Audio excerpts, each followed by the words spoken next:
오늘 읽은 말씀을 가지고 하나님만 아시는 것이 아니고 모세도 안다 하는 제목으로 우리가 함께 은혜를 나누려고 합니다. 뭘 아느냐? 하나님이 뭘 아시느냐? 모세가 뭘 아느냐? 여러분 21절 한번 보시기를 바랍니다. 그들이 수많은 재앙과 환난을 당할 때 그들의 자손이 부르기를 잊지 아니한 이 노래가 그들 앞에 증인처럼 되리라. 나는 내가 맹세한 땅으로 그들을 인도하여 드리기 전 오늘 나는 그들이 생각하는 바를 아노라. 하나님은요 그들의 마음의 생각을 아신다고 그랬습니다. 모세도 안다고 그랬습니다. 여러분 오늘 본문에 한번 보시기를 바랍니다. 27절 내가 너희의 반역함과 목이 곧은 것을 만하니 아나니.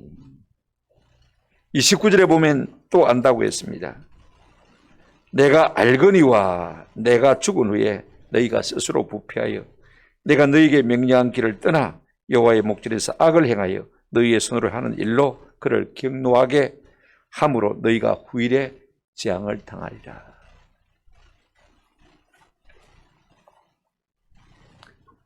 지금 이 순간이 어떤 순간이냐면 하나님께서 모세와 여호수아를 다 불러 세워놓고 이제 리더십을 모세에게 있던 리더십을 여호수아에게 이양시켜주는, 우리가 세상적으로 말하면 이침식을 하는 그런 순간입니다. 그런데 하나님께서 이 많은 모세에게는 길게 말씀하시고 새로 취임하는 여호수아에게는 딱 짧은 한 절 말씀하시고 그 다음에 이제 세 번째로 모세가 이스라엘의 레위 제사장들과 장로들과 관리들에게 이제 일장의 연설을 하는 내용이 오늘 본문에 기록되어 있는 것을 볼 수가 있습니다. 오늘 이 본문에 기록된 내용의 핵심이 뭐냐? 하나님이 아신다는 것입니다. 이스라엘의 패감을 아신다는 것입니다. 가나안 땅에 들어가자마자 잘 먹고 잘 살게 될 때 그들이 짓지 아니한 집에서 살게 되어지고 그들이 파지 아니한 우물에서 물을 마시게 되어지고 그들이 개가 나지 않은 과원에서 말입니다. 감람나무와 포도 열매를 먹고 밀과 보리를 수확하고 잘 먹고 잘 살 때 그들의 마음이 금방 부패해져서 하나님을 떠나고 하나님을 버리고 우상을 섬기고 이로 말미암아 하나님의 진도와 재앙을 초래할 것을 하나님이 다 아신다, 그 말씀인 것입니다. 우리는 어떨까요? 이 말씀을 우리 앞에 한번 오늘 좀 놓고 적용할 수 있으면 참 좋겠다 싶어요. 잘 사는 것만이 목적이 아니에요. 잘 살면 하나님이 우리에게 물질의 복을 주시면 주실수록 때로 우리가요 하나님을 떠날 가능성이 참 많습니다.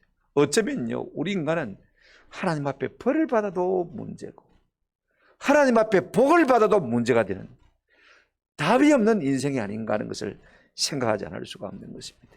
오늘 이 내용을 하나하나 좀 구체적으로 생각해 보십시다. 첫 번째로 하나님이 이제 모세를 부르시고 모세에게 하실 말씀을 생각해 보십시다. 14절 15절 보시면 여호와께서 모세에게 이르시되 내가 죽을 기간이 가까웠으니 아예 노골적으로 죽을 때가 됐다.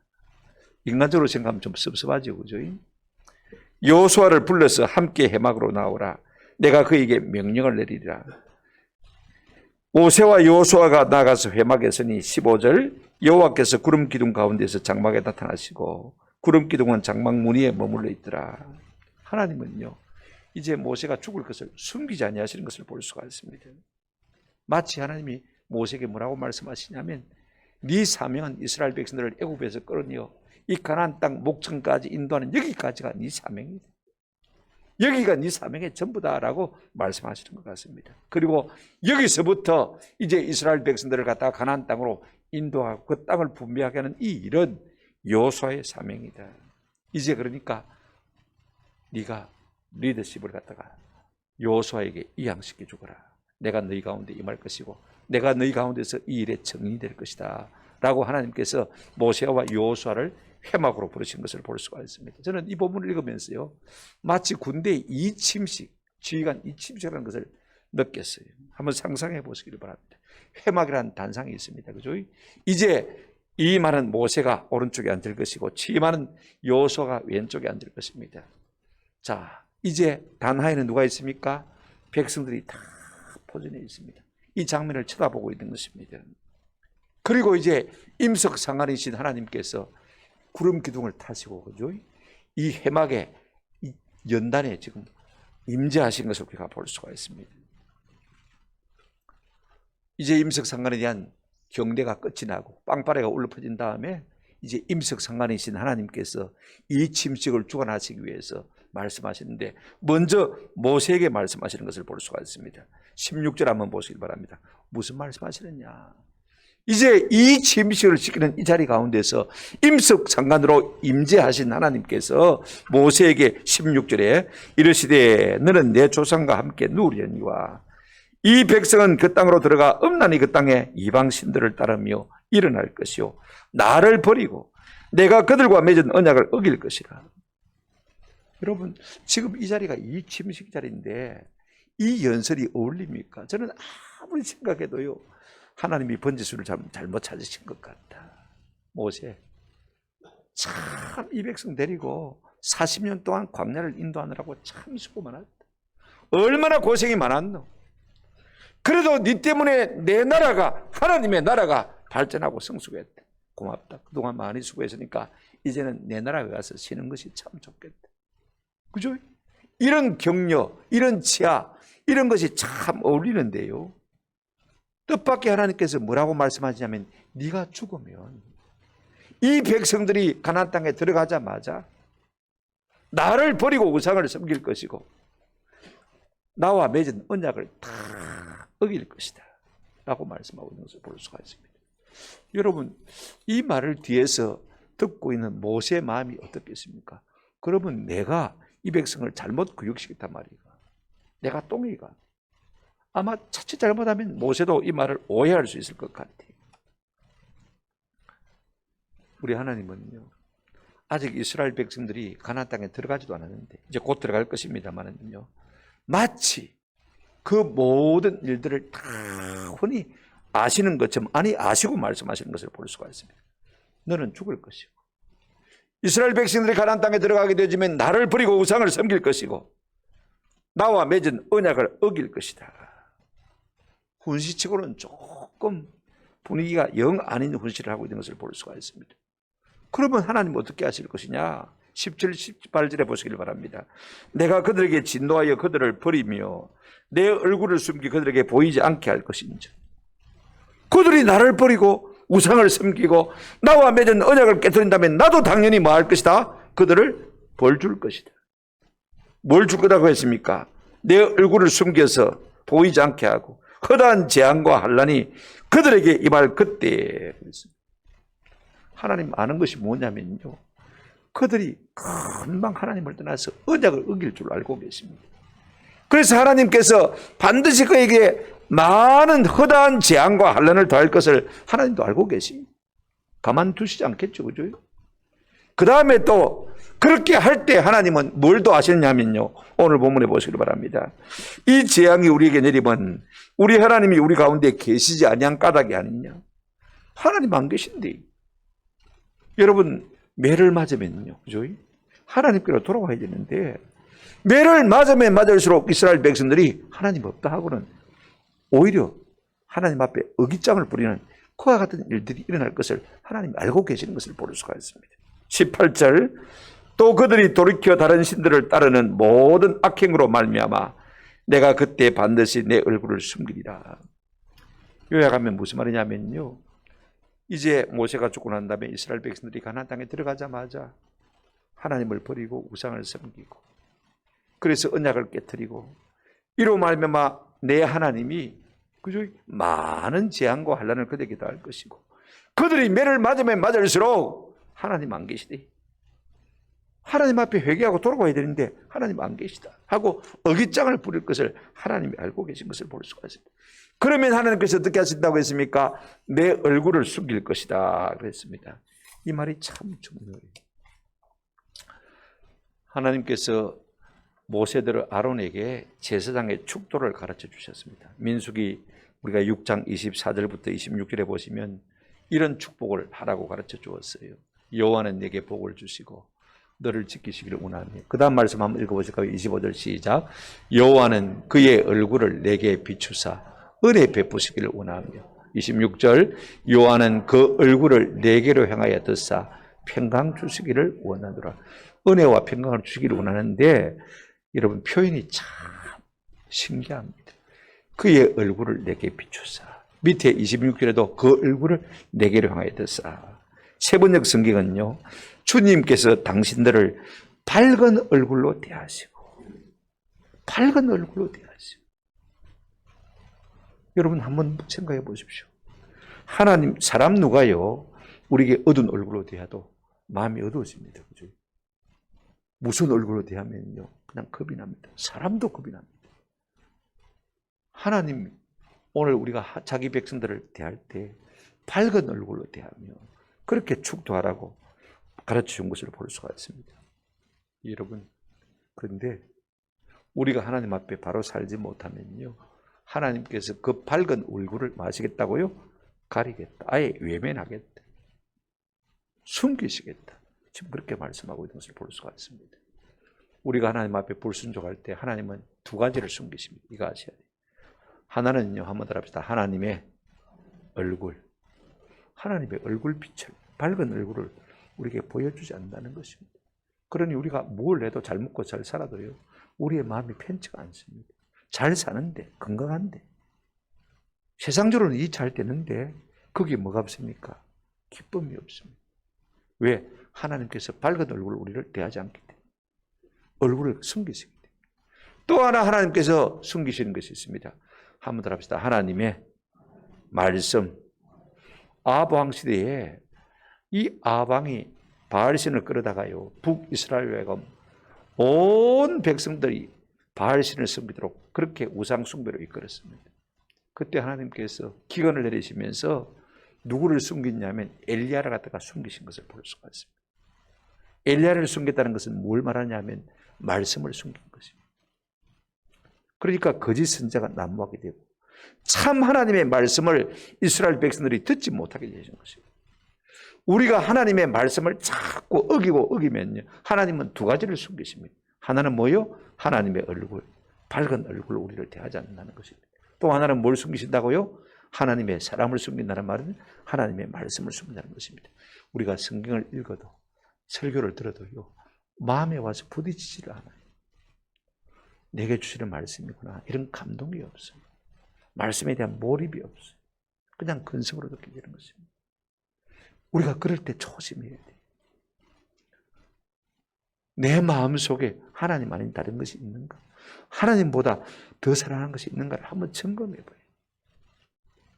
그렇게 하면 하나님께서 얼굴을 우리에게 감추실 뿐 아니라 밝은 얼굴로 대하지 않으실 것이고 말씀을 숨길 것이라고 말씀하고 있습니다. 문제는요, 이스라엘 백성이 저주를 받으면서도 그 저주를 달갑게 받지 않는다는 사실인 것입니다. 17절 내가 그들에게 진노하여 그들을 버리며 내 얼굴을 그들에게 숨겨 그들에게 보이지 않게 할 것인즉 그들이 삼킴을 당하여 허다한 재앙과 환난이 그들에게 임할 그때 그들이 말하기를 이 재앙이 우리에게 내리면 우리 하나님이 우리 가운데 계시지 않은 까닭이 아니냐. 하나님 없기 때문에 우리에게 재앙이 있는 거 아니냐.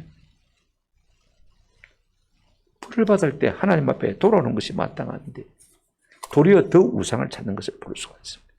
18절 또 그들이 돌이켜 다른 신들을 따르는 그의 모든 악행으로 말미암아 내가 그때 반드시 내 얼굴을 말이라 숨길 것이다. 이것 때문에 하나님께서 하나의 처방을 하시는 것을 볼 수가 있습니다. 이스라엘 백성이 그렇게 하실 줄 알고 모세들어 네 마지막 사명이다.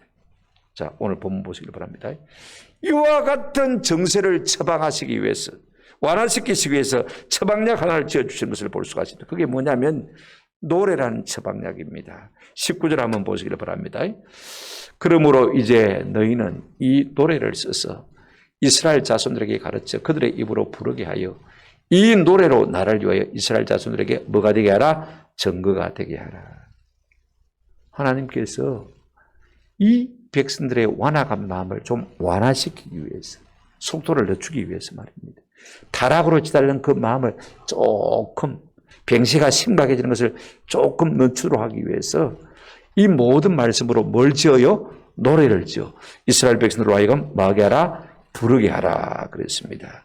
자, 여러분, 누가 이 노래를 짓는 것입니까? 이제 너희는 이 노래를 써서 그랬습니다. 여기에 너희가 누구냐면 모세와 여호수아일 것입니다. 가서 말씀을 잘 요약해가지고 너희가 노래말을 만들어라 그 말인 것입니다. 그 다음에 여러분 보십시오. 이 노래의 내용이 어떠합니까? 우리가 이제 다음 주부터 신명기 32장을 살필 때 신명기 32장 전체가 모세와 여호수아가 율법을 요약해 쓴 노래 가사입니다. 무려 43절이나 되는 긴 내용입니다. 아마 현대인들은 잘 이해오지도 않을 것 같고요. 이해하려고 생각지도 않을 것 같습니다. 그러나 옛날 사람들은요, 듣고 또 들으면서 그렇게 긴 가사라도 다 이해온 것을 우리가 옛날 사람들이 머리가 특별히 좋아서 그것이 아니라 단순하기 때문에, 그죠? 복잡한 걸 생각하고 읽고 듣고 쓰고 할 것이 없기 때문에 그때는요, 하나님의 말씀을 들으면 그냥 다 술술 머릿속에 들어왔습니다. 오늘 우리는요, 설교를 들어도 말씀이 우리 속에 남아있지 않은 것이 세상의 잡다한 이야기를 너무 많이 듣거든요. 그죠? 그래서 우리가 좀 머리를 피워야 돼요. 세상의 이야기에 좀 수도해야 돼요. 단순히 하나님의 말씀만 듣고 그 말씀을 묵상하고, 그죠? 그럴 때 이 말씀이 우리 가운데 살이 되고 피가 되는 것입니다. 무려 40석절입니다. 이 긴 노래 내용은 우리가 다음에 생각하겠습니다만, 누가 이 노래를 부를 것입니까? 가나안 땅에 들어가는 모든 이스라엘 백성들, 오고 오는 수많은 사람들이 그들의 입으로 이 노래를 부르라고 말하고 있는 것을 볼 수가 있습니다. 그러면 이 노래의 목적이 뭐냐? 용도가 뭐냐? 예배용이냐? 절기용이냐? 교육용이냐? 여러분, 교육용입니다. 자, 보십시오. 19절 진짜 목적이 나와 있습니다. 이 노래로 나를 위하여 이스라엘 자손에게 뭐가 되게 하라? 증거가 되게 하라.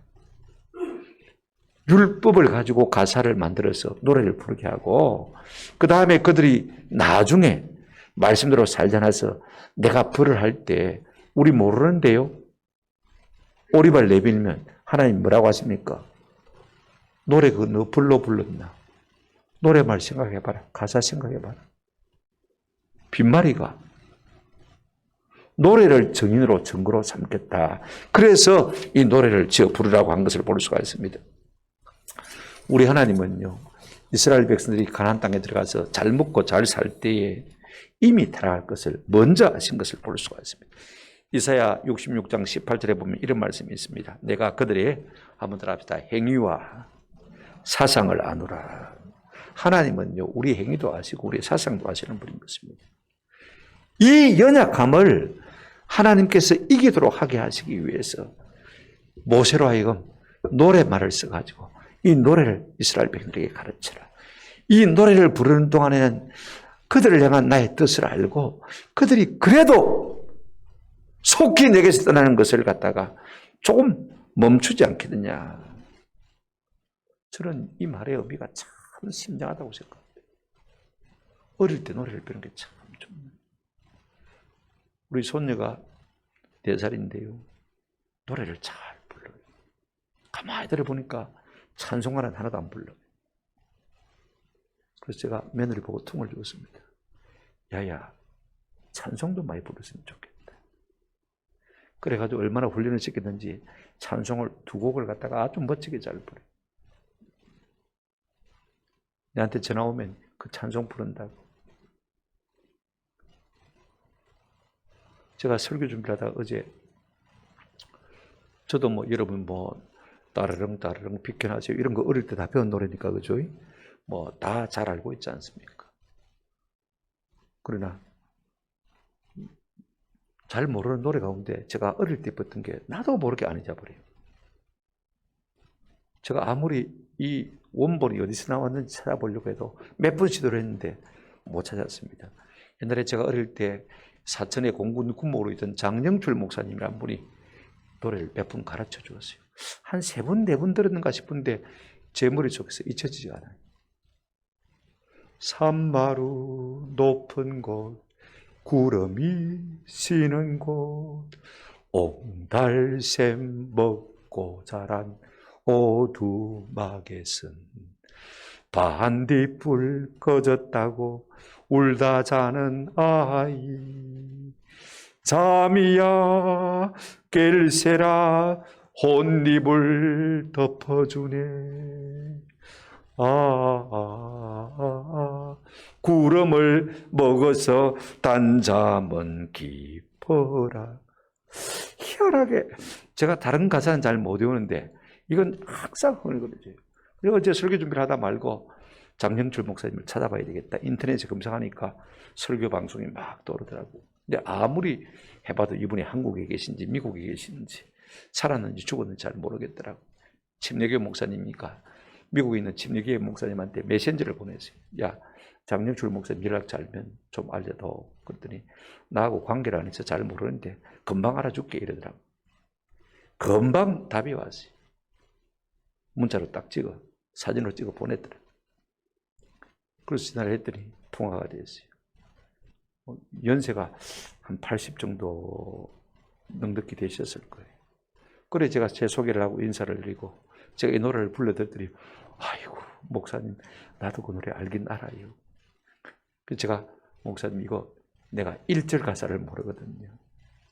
산마루 높은 곳 십자가 섰는 곳, 이게 1절이 진짜 찬송가인데 그 가사를 제가 모르요.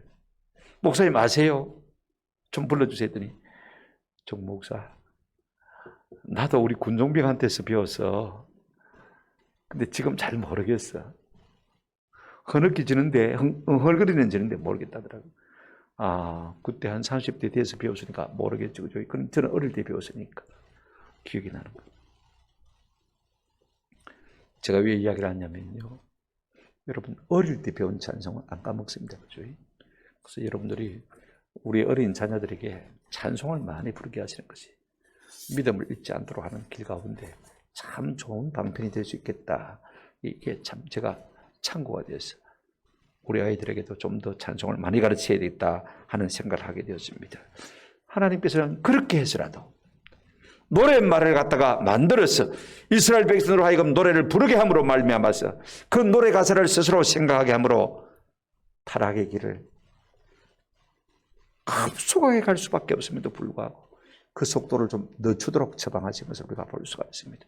그만큼 하나님은요, 모세에게 위로하고 격려하고 지사하고 그보다도 하나님의 백성이 잘못될까, 하나님의 백성에 대한 깊은 애정을 가지고 그들이 하나님의 진노와 저주 가운데 거하지 않기를 바라는 마음으로 이 저주의 말을 미리 예고하고 있는 것을 볼 수가 있습니다.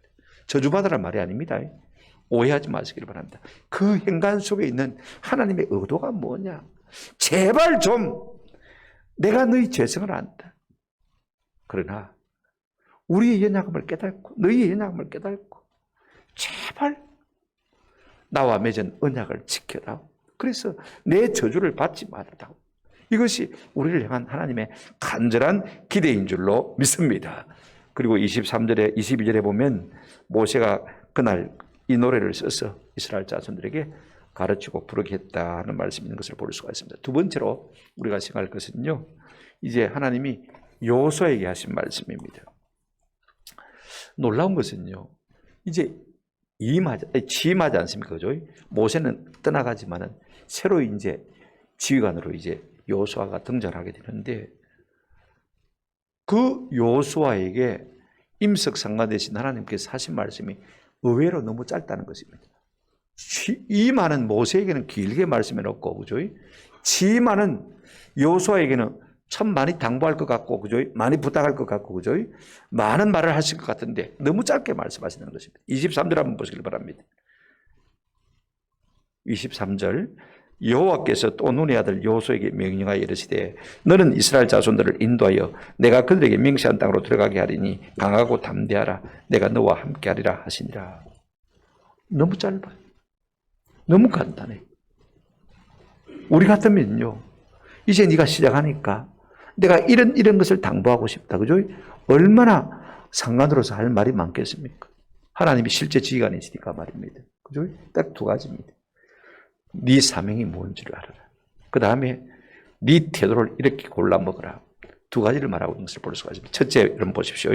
하나님은요, 여호수아의 사명을 알려주신 것을 볼 수가 있습니다. 23절 전반절입니다. 여호와께서 눈의 아들 여호수아에게 명령하여 이르시되 너는 이스라엘 자손들을 인도하여 내가 그들에게 맹세한 땅으로 뭐하게 하리니? 들어가게 하리니. 여호수아야, 네 사명은 이 백성들을 지금 가나안 땅으로 인도하여 드리는 것이다. 참 중요합니다.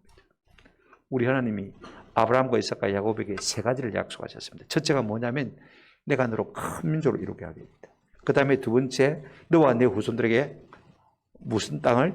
가나안 땅을 주겠다. 세 번째가 내 자손 가운데서 메시아 예수 그리스도가 옴으로 말미암아서 천한 만민이 복을 받게 하겠다. 이것이 큰 세 가지 약속입니다. 그런데 첫 번째 약속은 이미 이루어졌습니다. 저희 애굽 땅에서 이제 이스라엘 백성들이 큰 민족이 되었습니다. 이제 지금 가나안 땅 눈앞에 딱 와 있습니다. 젖과 꿀이 흐르는 가나안 땅에 이제 약속하셨으니까 그 땅에 들어가기만 하면 되는 것입니다. 이 약속이 지금 성취되고 있는 것을 볼 수가 있습니다. 그런데 여호수아야, 네가 지금 이 일을 감당해라. 네 사명은 이것이다. 이렇게 말씀하고 있는 것을 볼 수가 있습니다. 여러분, 사명이 참 간단합니다. 여러분은 무슨 사명을 가지고 살아갑니까? 내가 잘 먹고 잘 사는 것이요 중요한 것이 아닙니다. 이 땅에 우리가 어떤 사명을 가지고 어떤 임무를 가지고 살아가느냐, 이것이 우리의 인생의 가치입니다. 여러분은 어떤 가치를 가지고 살아가고 있습니까?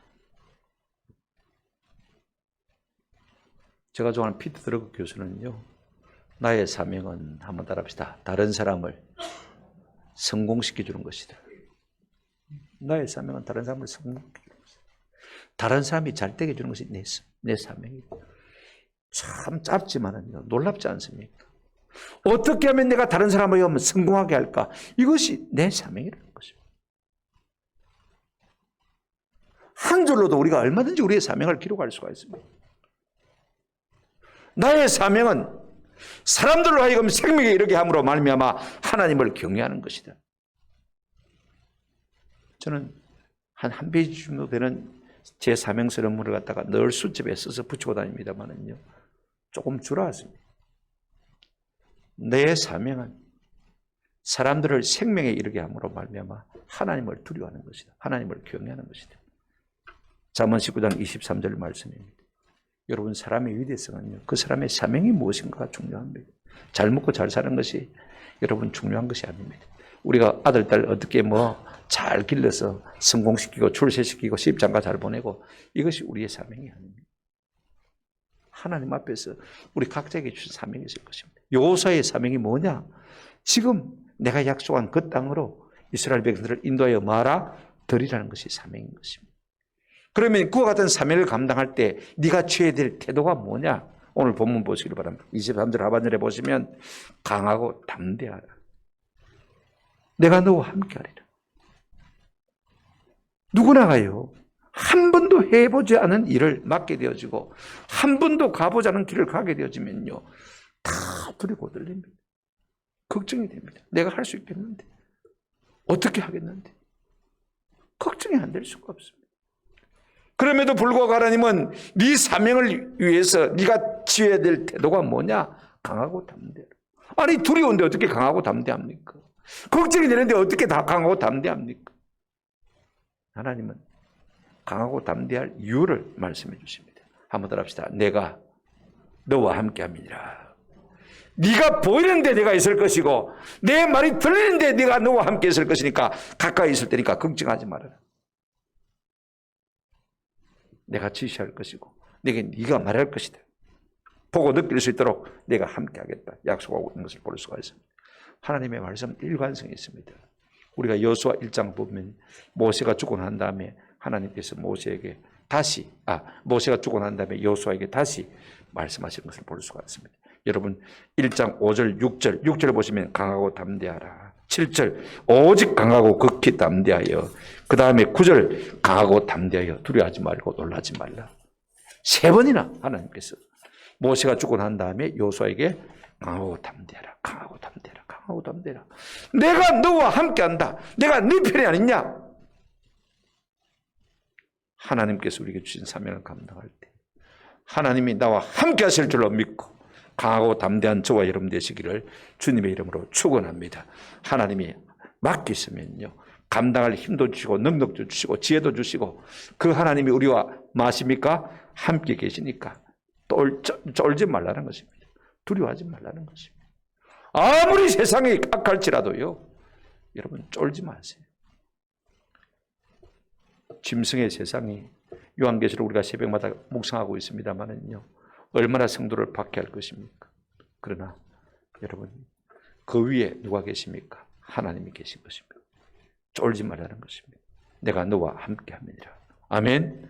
오늘 우리가 험한 세상 살면서 하나님 주신 사명을 감당할 때 두려워하거나 뒤로 물러서지 않는 은혜가 있기를 주님의 이름으로 축원합니다. 그 다음 이제 모세가 중간 지도자에게 한 말을 갖다가 세 번째로 우리가 좀 생각해 보려고 합니다. 이제 모세가 이제 자기도 이제 위임식을 하니까 백성들에게 마지막으로 일장 연설해야 되지 않겠습니까? 그죠?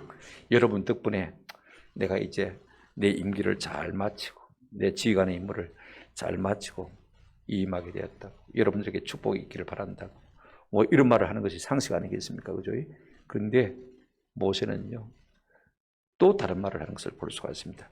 이제 레위 제사장들에게 말하고, 그 다음에 장관들, 장로들과 관리들에게 말하는데 두 가지로 나눠 생각하겠습니다. 24절부터 27절 보시면 이제 먼저 레위 제사장들에게 말하는 것을 볼 수가 있습니다.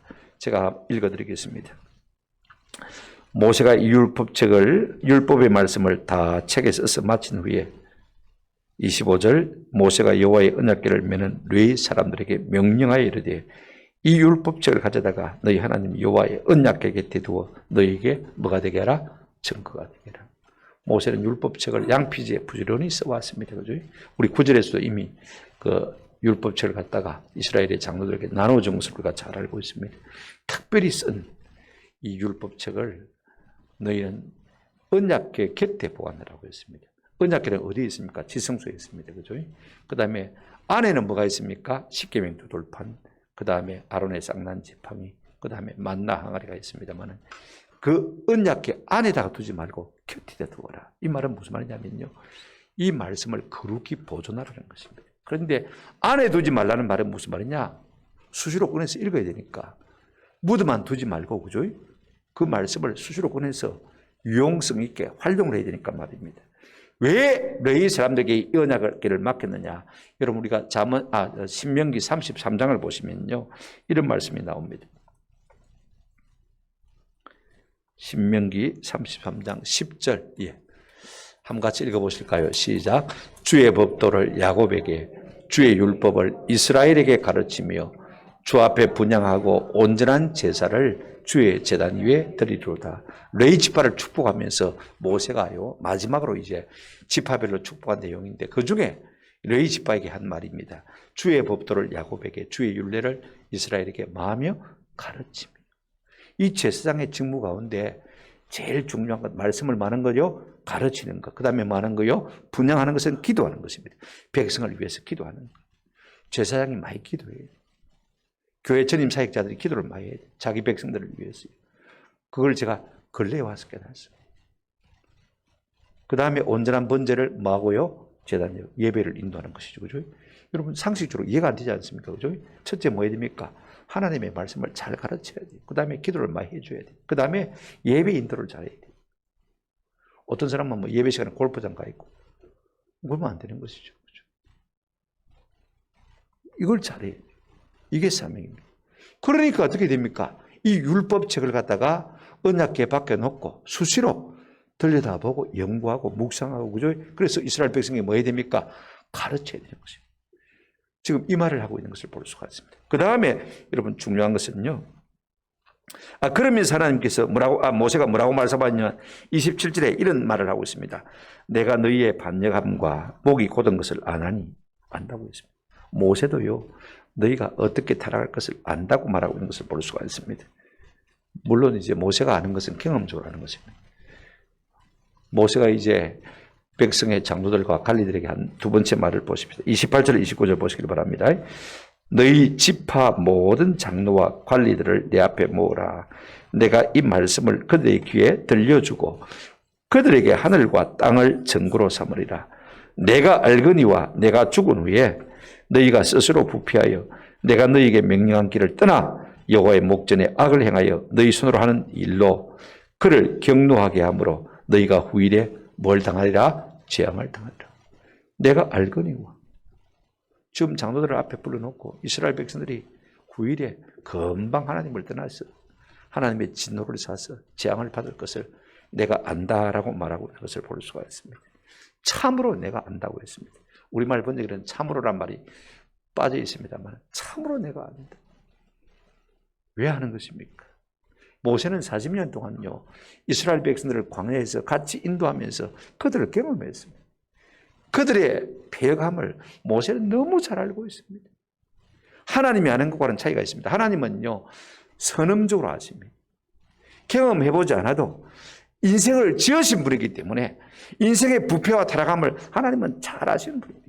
경험 안 해봐도 아시는 분이고 모세는 40년 동안 경험을 해봐서 안다 이렇게 말하고 있는 것을 볼 수가 있습니다. 그럴 때 모세는 율법책이 증인이 되고 하늘과 땅이 증인이 될 것이라고 했습니다. 이거 이야기하려면 좀 길어지니까 말씀을 빨리 맺겠습니다. 하나님도 모세도 이스라엘 백성의 패역함을 아신다고 했습니다. 물론 안다는 질이 틀립니다. 하나님은 선언적으로 아시고 모세는 경험적으로 하는 것입니다. 그죠? 중요한 것은 뭐냐면요. 지금 안다고 하나님이 자랑하는 건 아닙니다. 내가 너희들의 본성을 안다. 너희들의 패함을 잘 알고 있다. 지금이야 조용하지만은 잘 먹고 잘 살게 되어지면 반드시 부패할 것이다. 그래서 내가 재앙으로 큰 환란으로 너희를 징치하면 마다 터지면서 돌아오는 것이 아니라 또 그래도 우상을 더 섬길 것이다. 뭘 한단 말입니까? 내가 물질에 복을 줘도 안 되고 매쳐도 안 된다. 여러분 우리가 하나님 앞에 복을 받으면요 받은 복을 가지고 하나님을 섬겨드리면 그게 인간의 도리 아니겠습니까? 한번 생각해 보십시오. 그런데 우리 인간이 얼마나 부패한지요.